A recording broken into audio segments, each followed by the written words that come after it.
की ताई तुम्ही कशाला या लोकांकडे लक्ष देता, हे मूर्ख लोक आहेत, हे कुत्रे आहेत, कुत्रे भुंकतात, हे भोंगळे लोक आहेत. अशी मला म्हणजे ते वर्ड यूज करायला पण किती विचित्र वाटतं, ते पण सोशल मीडिया.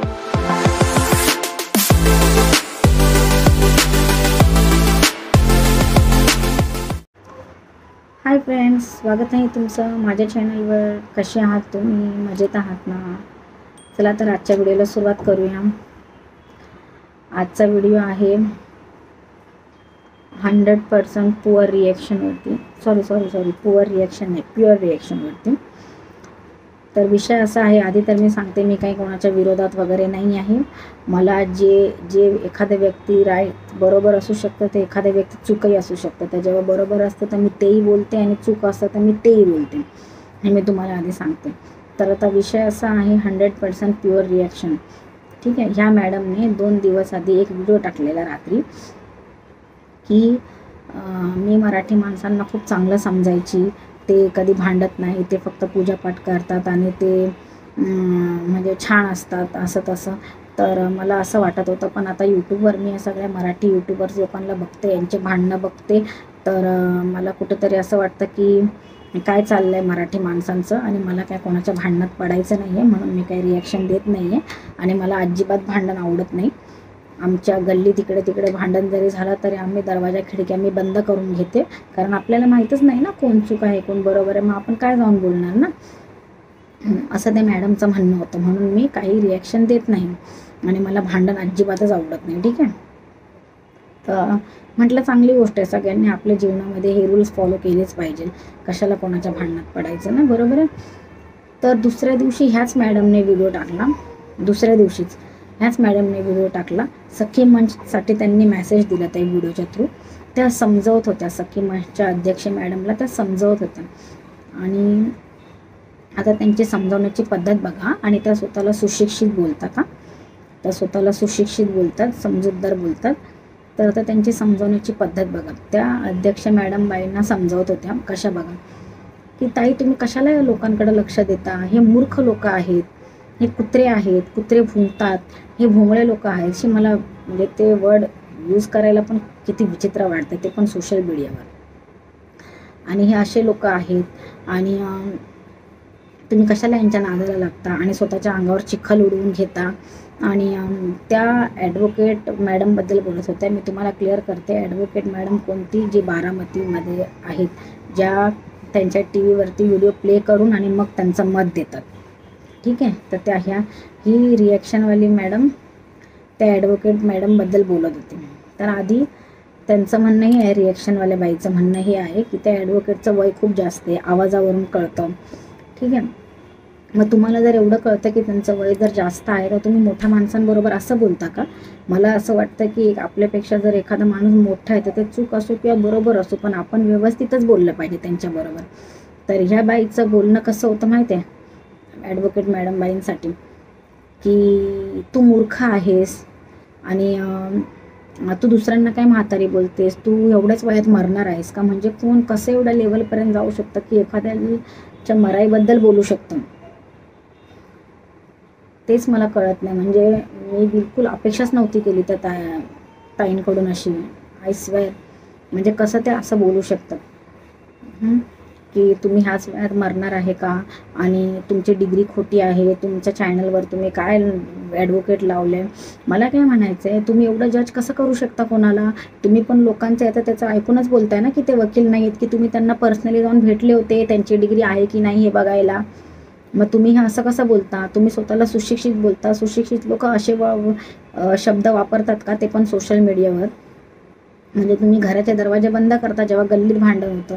यूट्यूबला दरवाजे खिडक्या नाही आहेत म्हणून तुम्ही यूट्यूबवरून येऊन असं बोलता का? मग नेमकं ऑडियन्सने तुमच्या कोणत्या व्हिडिओला फॉलो केलं पाहिजे? तुम्ही घडीत म्हणता की तुम्हाला भांडण आवडत नाही आणि दुसऱ्या दिवशी तुम्ही असं बोलता. तुम्ही त्यांचं वय सांगता की त्यांच्या आवाजावरून त्यांचं वय जास्त वाटतं. मग जेव्हा त्यांना मोहिनीच्या हजबंडबरोबर जोडलं गेलं होतं, मग तेव्हा तुमचं रिॲक्शन कुठे होतं? मग तेव्हा तुम्ही काही रिॲक्ट नाही केलं ना, की ठीक आहे मला नाही वाटत की ते असं काही असेल म्हणून.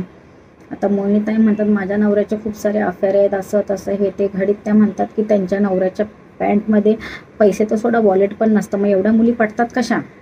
हा एक प्रश्न मला पडलाय, पण जाऊ द्या, मला त्या विषयावर नाही काय बोलायचं. इकडे सध्याला रिएक्शनचा विषय चालला, तर आपण त्याच्यावरच बोलूया.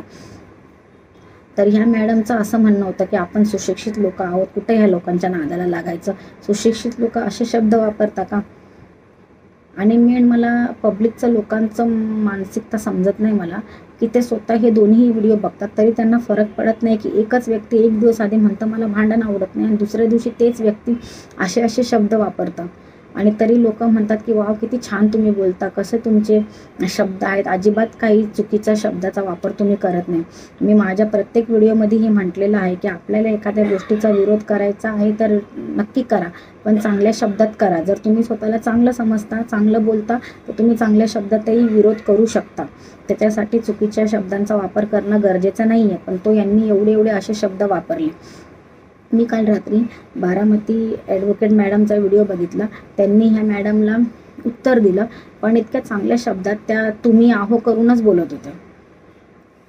आणि ही बाई वयाने लहान असून त्यांना अरे तुरे करून बोलत होती, आणि स्वतः बोलते की मला भांडण आवडतच नाही. त्यांच्या एक्सप्रेशनवरून, बोलण्यावरून कळत होतं की किती भांडू शकतात किंवा भांडण आवडतं की नाही आवडतं ते माणसाच्या बोलण्यावरूनच लगेच कळतं. ऑडियन्सला एका साईडला हे दाखवायचं भांडण आवडत नाही, दुसऱ्या दिवशी असं करायचं. एवढं तुम्ही काय म्हणजे कसं तुम्ही बोलल्या.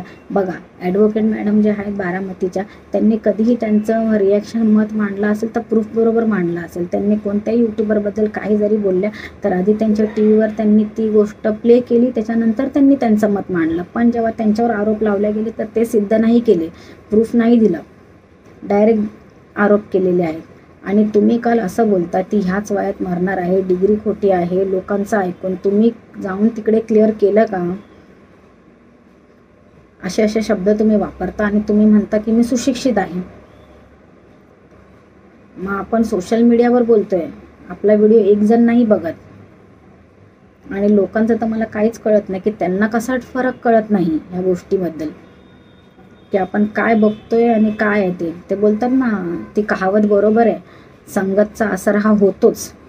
आता सखी मंचमध्ये किती अशा बायका आहेत ज्या किती घाण शिव्या देतात. मी ज्यांचे कधीच व्हिडिओ नाही बघितले, पण कधी असं रँडमली आपण बघत असतो तर ते येतात ना अचानकमध्ये. तर त्या दिवशी मी एका बाईचा व्हिडिओ प्ले केला, लाईव्ह चालली होती, तर किती ते घाण शिव्या चाललेल्या त्या रेकॉर्डिंगमध्ये. बापरे, माणूस म्हणजे कोणासमोर तो सोडा एकट्यात पण ऐकणार नाही.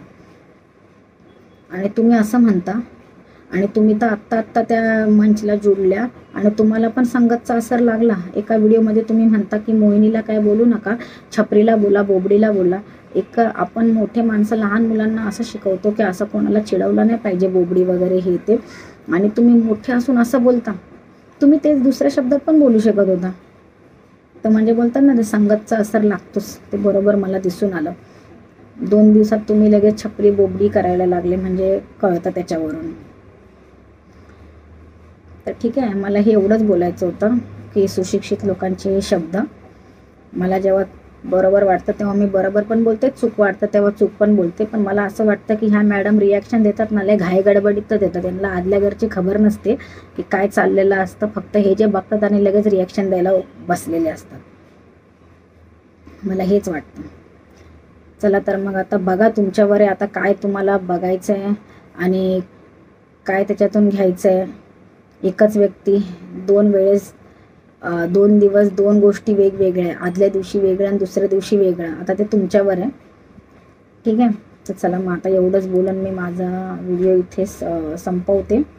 व्हिडिओ तुम्हाला आवडला असेल तर लाईक करा. ठीक आहे, तर भेटू मग अशाच एक नवीन व्हिडिओमध्ये. तोपर्यंत काळजी घ्या स्वतःची. चला मग, बाय.